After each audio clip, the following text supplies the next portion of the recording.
Good morning, girls. Happy Sunday. Winnie, come here, baby. She's eating everything on the grass, on the concrete, because she thinks it's all a salad. If it's green, it must mean it's lunch, right? And she has to eat it all. She's got to eat my ferns and eat my mulch and eat all the things. Go lay down. Hey, nope, you don't need to come in there. All right. Good morning, girls. All right, April 12th, King Saul's family tree, 1 Chronicles 9:35 through 39. Jael, the father of Gibeon, lived in the town of Gibeon. His wife's name was Maacah, and his oldest son was named Abdon. Jael's other sons were Zur, Kish, Baal, Ner, Nadab, Gedor, Ahio, Zechariah, and Mikloth. Mikloth was the father of Shimeam. All these families lived near each other in Jerusalem. Ner was the father of Kish, Kish was the father of Saul, and Saul was the father of Jonathan, Melchishua, Abinadab, and Eshbaal. Can you guys hear me okay out here?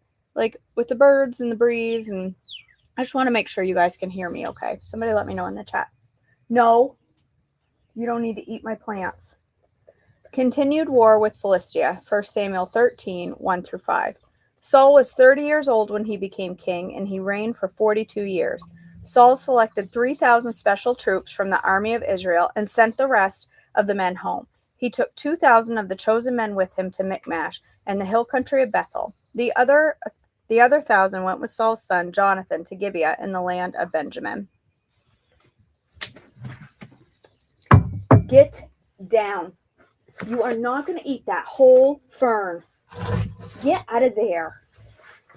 Fool. Go lay down. Go attack that cat over there. Go eat that cat. Nobody likes cats anyway. Go eat it.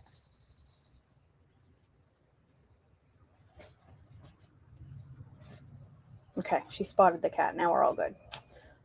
As long as that cat doesn't come over here. Okay, soon after this, Jonathan attacked and defeated the garrison of the Philistines at Geba. The news spread quickly among the Philistines, so Paul blew the ram's horn throughout the land, saying, Hebrews, hear this, rise up and revolt.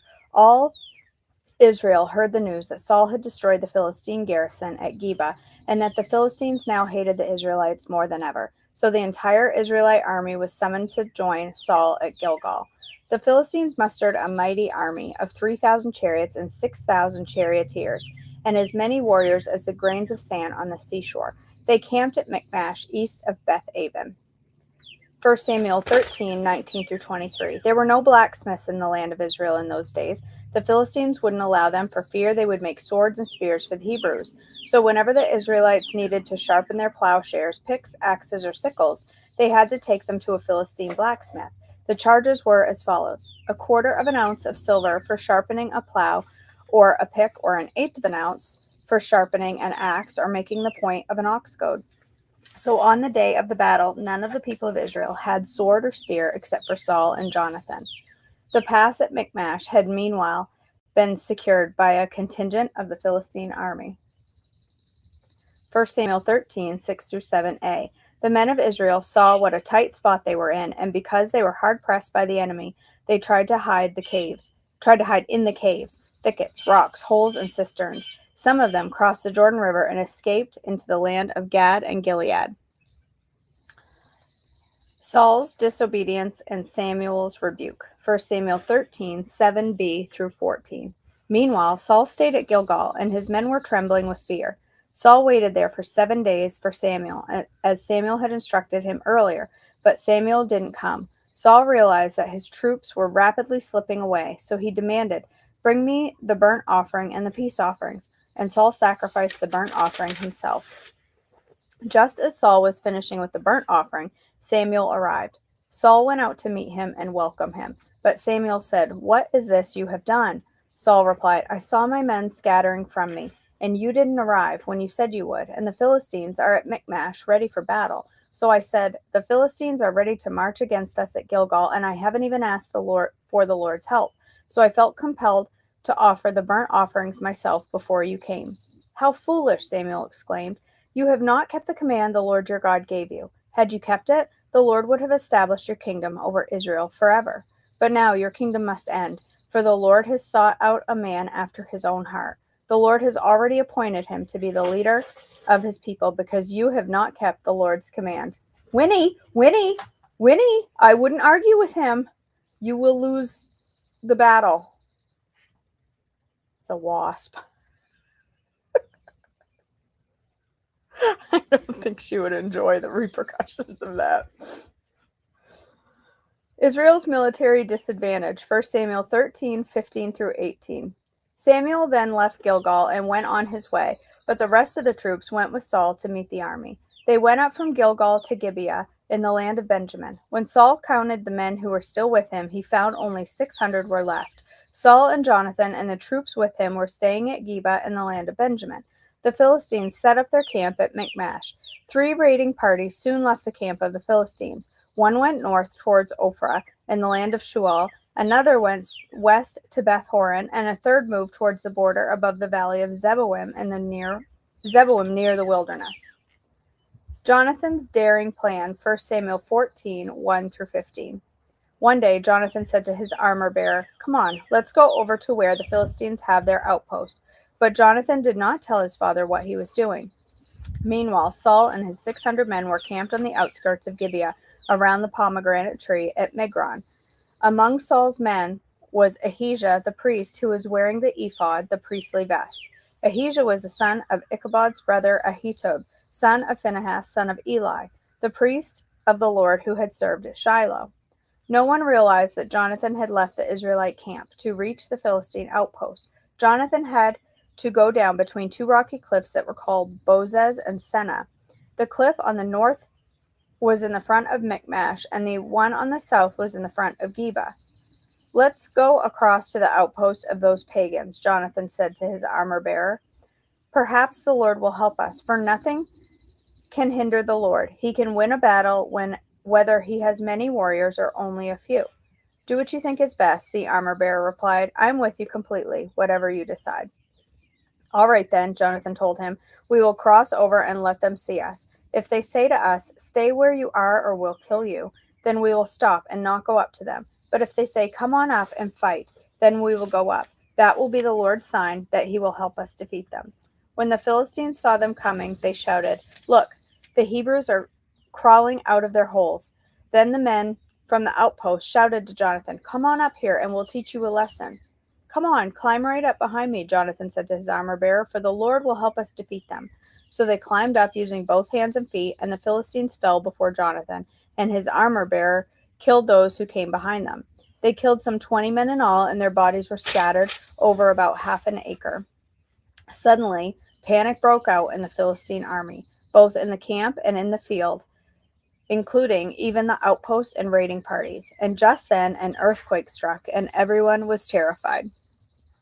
Israel defeats the Philistines, 1 Samuel 14:16 through 23. Saul's lookout in Gibeah of Benjamin saw a strange sight. The vast army of the Philistines began to melt away in every direction. Call the roll and find out who's missing," Saul ordered, and when they checked, they found that Jonathan and his armor-bearer were gone. Then Saul shouted to Ahijah, "Bring the ephod here," for at that time Ahijah was wearing the ephod in front of the Israelites. But while Saul was talking to the priest, the confusion in the Philistine camp grew louder and louder. So Saul said to the priest, "Never mind, let's get going." Then Saul and all of his men rushed out to the battle and found the Philistines killing each other. There was terrible confusion everywhere. Even the Hebrews who had previously gone over to the Philistine army revolted and joined in with Saul, Jonathan, and the rest of the Israelites. Likewise, the men of Israel who were hiding in the hill country of Ephraim joined the chase when they saw the Philistines running away. So the Lord saved Israel that day, and the battle continued to rage even beyond Beth-aven. Saul's foolish oath, 1 Samuel 14:24 through 46. Now the men of Israel were pressed to exhaustion that day, because Saul had placed them under an oath, saying, "Let a curse fall on anyone who eats before evening, before I have full revenge on my enemies." So no one ate anything at all, even though they had all found honeycomb on the ground in the forest. They didn't dare touch the honey because they all feared the oath they had taken. But Jonathan had not heard his father's command, and he dipped the end of his stick into a piece of honeycomb and ate the honey. After he had eaten, he felt refreshed. But one of the men saw him and said, "Your father made the army take a strict oath that anyone who eats food today will be cursed. That is why everyone is weary and faint." "My father has made trouble for us all," Jonathan exclaimed. "A command like that only hurts us. See how refreshed I am now that I have eaten this little bit of honey. If the men had been allowed to eat freely from the food they found among our enemies, think how many more Philistines we could have killed." They chased and killed the Philistines all day from Michmash to Ajalon, growing more and more faint. That evening they rushed for the battle plunder and butchered the sheep, goats, cattle, and calves, but they ate them without draining the blood. Someone reported to Saul, "Look, the men are sinning against the Lord by eating the meat that still has blood in it." "That is very wrong," Saul said. "Find a large stone and roll it over here. Then go out among the troops and tell them, 'Bring the cattle, sheep, and goats here to me. Kill them here and drain the blood before you eat them. Do not sin against the Lord by eating the meat with the blood still in it.'" So that night all the troops brought their animals and slaughtered them there. Then built an altar to the Lord. It was the first of the altars he built to the Lord. Then Saul said, "Let's chase the Philistines all night and plunder them until sunrise. Let's destroy every last one of them." His men replied, "We'll do whatever you think is best." But the priest said, "Let's ask God first." So Saul asked God, "Should we go after the Philistines? Will you help us defeat them?" But God made no reply that day. Then Saul said to the leaders, "Something is wrong. I want all my army commanders to come here. We must find out what sin was committed today. I vow by the name of the Lord who rescued Israel that the sinner will surely die, even if it is my own son Jonathan." But no one would tell him what the trouble was. Then Saul said, "Jonathan and I will stand over here, and all of you stand over there." And the people responded to Saul, "Whatever you think is best." Then Saul prayed, "O Lord, God of Israel, please show us who is guilty and who is innocent." Then they cast sacred lots, and Jonathan and Saul were chosen as the guilty ones, and the people were declared innocent. Then Saul said, "Now cast lots again and choose between me and Jonathan." And Jonathan was shown to be the guilty one. "Tell me what you have done," Saul demanded of Jonathan. "I tasted a little honey," Jonathan admitted. "It was only a little bit on the end of my stick. Does that deserve death?" "Winnie!" "Yes, Jonathan," Saul said, "you must die. May God strike me and even kill me if you do not die for this." But the people broke in and said to Saul, "Jonathan has won this great victory for Israel. Should he die? Far from it. As surely as the Lord lives, not one hair on his head will be touched, for God helped him do a great deed today." So the people rescued Jonathan, and he was not put to death. Then Saul called back the army from chasing the Philistines, and the Philistines returned home. Saul's military success, 1 Samuel 14:47 through 52. Now when Saul had secured his grasp on Israel's throne, he fought against his enemies in every direction, against Moab, Ammon, Edom, the kings of Zobah, and the Philistines. And wherever he turned, he was victorious. He performed great deeds and conquered the Amalekites, saving Israel from all those who plundered them. Saul's son included Jonathan, Ishbosheth, and Melchishua. He also had two daughters, Merab, who was older, and I never know if it's Michael or Michelle. Saul's wife was Ahinoam, the daughter of Ahimaaz. The commander of Saul's army was Abner, the son of Saul's uncle Ner. Good old Uncle Ner. Saul's father, Kish, and Abner's father, Ner, were both sons of Abiel. The Israelites fought constantly with the Philistines throughout Saul's lifetime. So whenever Saul observed a young man who was brave and strong, he drafted him into his army. Okay. They do sound nice, don't they, Hannah? The sun feels so good. It feels good on my poor legs. I should be having a skirt on so the sun can hit it, but I cannot stand the feeling of a skirt touching my legs right now. It's terrible. So it goes in and out and touches my legs. I can't tolerate it. So pants it is. Anyway, let's see. Did I miss? You like it, Ruby? I like it too. Hopefully I can get out here most mornings. As long as my battery has to be charged. I need to get a tie out for the dog because right now I have to hook a bunch of leashes together. It takes me forever. So I need to get a tie out for the dog. And I need a more comfortable chair. I really want to get myself a nice lounge chair for out here. This thing is not very comfortable on my tailbone. But it does look nice out here. I got new pillows. I have a couch over there on my...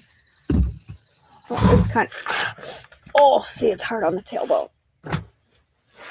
It's hard for you to see from here, but I've got like a step up over there, and so I've got some plants. I got a couch over there with some pillows, and I just put a wreath up, and it looks really nice. I do like it. It's nice and cozy out here, especially the morning, weekend morning like this where nobody's out. During the regular week, it's a little more busy out here with kids and stuff, but right now it's like it's so quiet. It's so quiet. All I can hear is the birds and Winnie. Right, Winnie? Yeah? Right, girl? Yeah. It's not even hot, buddy. It's not even hot out here. All right, girls, let's go ahead and end in prayer. Sit you down for a minute. God, our Father, thank you for this day. Thank you for the many blessings that you give to us. Thank you for the reading of your word. God, as we head into this Sunday, I pray that you will help us to focus on rest today. Focus on rest and healing for our bodies as we spend this day focused on you, our God. God, I lift up my friend Lisa to you today and just ask for strength today as she, walks through grief. And we just lift her up to you and ask for strength for her today. I know there are so many things happening, so many people with struggles and heartache and health concerns and issues, and we just ask for your strength today, for your peace that passes all understanding. Father, as we go through this day, may we make choices that are wise for our bodies, strengthening to our bodies, healing to our bodies, and just honor you with everything we say and do. In your precious name, amen. All right, girls. Thanks for joining me. I love you all. I hope you like my shields. That's what they are. They protect me against bad guys. Listen, you never know when you're going to need a shield in 2026. These are built-in protection. I just have to whip it off and hold it in front of me if I need to. It's for my safety, Wetzel. All right, loves. I love you so much. I hope you. I gotta go make sure my kid is up. I bet she isn't. We're supposed to leave in 8 minutes.